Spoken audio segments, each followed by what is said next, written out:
Hello, welcome to Sound and Fury Book Reviews. As usual, I'm Tina.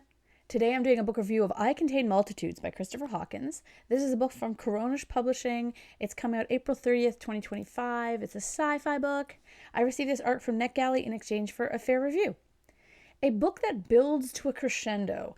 I Contain Multitudes is a nuanced novel that transforms from a rocky start into a fantastic climax. What is it about?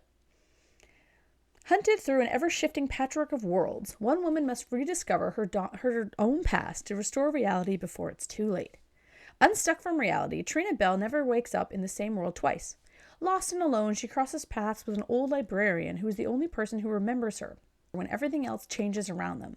When an encounter with a sadistic doctor makes Trina question whether she herself might be the cause of the shifting realities that are escalating out of control, she sets out to stop them.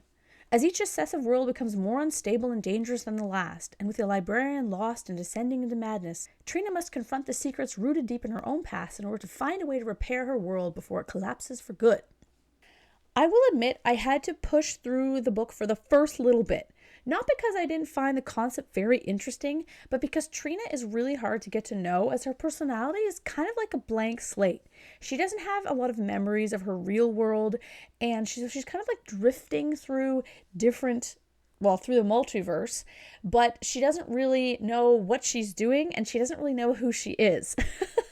It's one of those mimetic texts where the character doesn't know anything about what's going on, and thus the reader doesn't either. So it takes a little bit to kind of get situated to kind of start to care about Trina, because she is very kind of like flat in a way.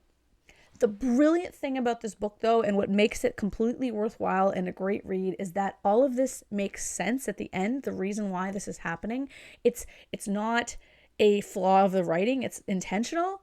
There's a really great twist, or perhaps development is a better word, in the last quarter that ties everything together. It also includes a very specific one of my greatest fears, and no, not arachnophobia.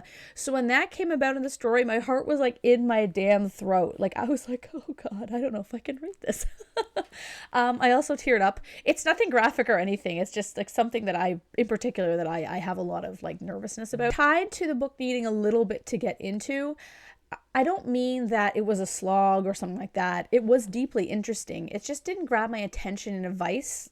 This is because the worlds need a lot of explanation, as in every world she encounters, she has to kind of describe to us the differences because they're subtle at times, or sometimes they're extremely different, and we need to know that to understand what's going on. Despite this, once this gets going, it moves at a good clip. Like, Trina does not stay in these worlds for very long, so something is constantly shifting in the narrative to keep you engaged. And then once Trina becomes more understandable as a character, you get really engrossed in her journey. Likewise, Trina is not only lost in these shifting worlds, but she's being hunted by strange beings, and later by another person. And the entire time, she's not really sure what the hell is going on. She has the vaguest idea of getting to the Hadron Collider for some reason, but as the story progresses, the worlds start getting more and more degraded and strange, and her goal becomes more survival. It reminded me of The Long Earth a bit, the book by... was it Terry Pratchett? I can't remember. I read the book when it first came out, and it's funny because like I didn't love the book, but there are scenes from it that kind of stick in my head. Anyway, so this book reminded me a lot of that. Yet the worlds in this book are not so strange it becomes fantastical. Like, it doesn't get wacky. There are recurring characters and places, so trying to spot what stays the same and trying to figure out why this is a big part of what keeps it so engrossing. Yet, unlike some multiverse stories where there's almost like a fun element, like, oh, they go to a world where everyone's a banana or something like that, like, how like the Loki show is.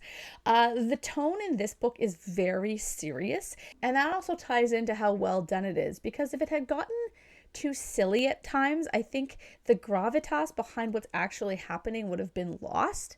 The book carries a somber yet urgent atmosphere, and this is, as I said, another one of its strengths.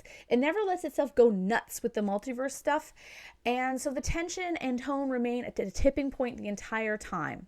I was also trying to figure out what was going on the entire time, but in a good way. It's like a mystery puzzle. You don't know what the image is supposed to be, but you need to put it together, and that's 100% what I would compare this book to. Overall, it's a tightly wrought book that gets tighter and tighter as the story moves along. If you enjoy contemplative sci-fi with a psychological bent, you should totally check this out.